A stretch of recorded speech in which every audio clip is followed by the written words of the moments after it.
মোহাম্মদ মাসুম 15 বছর ধরে কৃষিকাজ করেন ধামরাই থানার রূপনগর ইউনিয়নে।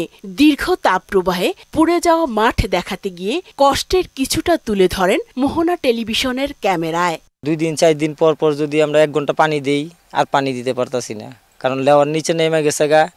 দিনে কারেন্ট থাকে 1 ঘন্টা, কারেন্ট থাকলে 2 ঘন্টা থাকে না। একই গল্প অন্তত 5 বছর ধরে কৃষিকাজ করা আরিফুল ইসলামের। এক বুক কষ্ট নিয়ে দেখাতে থাকেন পুড়ে যাওয়া ফসলের মাঠ। আজ 3 দিন 4 দিন যাবত আমি পানি দিতে পারতেছি না। আমার এই ক্ষেত্রে করতে প্রায় 10-12 হাজার টাকা খরচ হয়ে গেছে। ফেটে যাওয়া ফসলের মাঠ আর সেচ সংকটে অনিশ্চিত কৃষকের জীবন জীবিকা। প্রতিনিয়ত ঝুঁকিতে পড়ছে উৎপাদন। পানি আরো দিন দিন নিচে নামতে আছে। পানি আগে যে পানি উঠতো তাই খরার কারণে পানি তার অর্ধেক ওঠে। আমার এই বছরে লক্ষ টাকা এই ধানে আবাদে আমার লক্ষ টাকা মার খাওয়া। প্রতিনিয়তই কমছে জলাধার, আর যেসব জলাধার অবশিষ্ট আছে সেখানেও নাব্য সংকটে থাকছে না পানি। এতে করে আরো সংকটে পড়ছে কৃষি।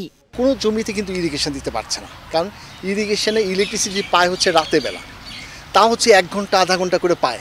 সেই সময় পুরো পানিটা দিতে পারে না।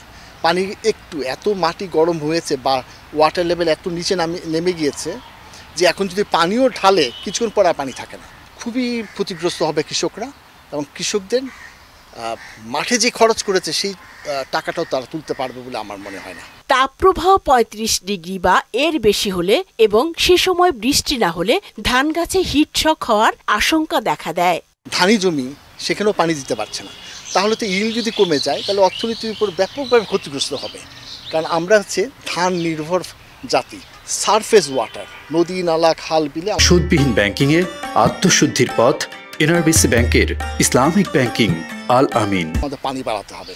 আগামীতে যেন বৃষ্টি না হলেও সেটা দিয়ে যেন আমরা সেচ ব্যবস্থাপনাটা চালিয়ে রাখতে পারি। দেশ জুড়ে এবছর শিলাবৃষ্টি ও খরতাপে উৎপাদন অর্ধেকে নেমে আসতে পারে বলেও মনে করছেন কৃষি গবেষকরা।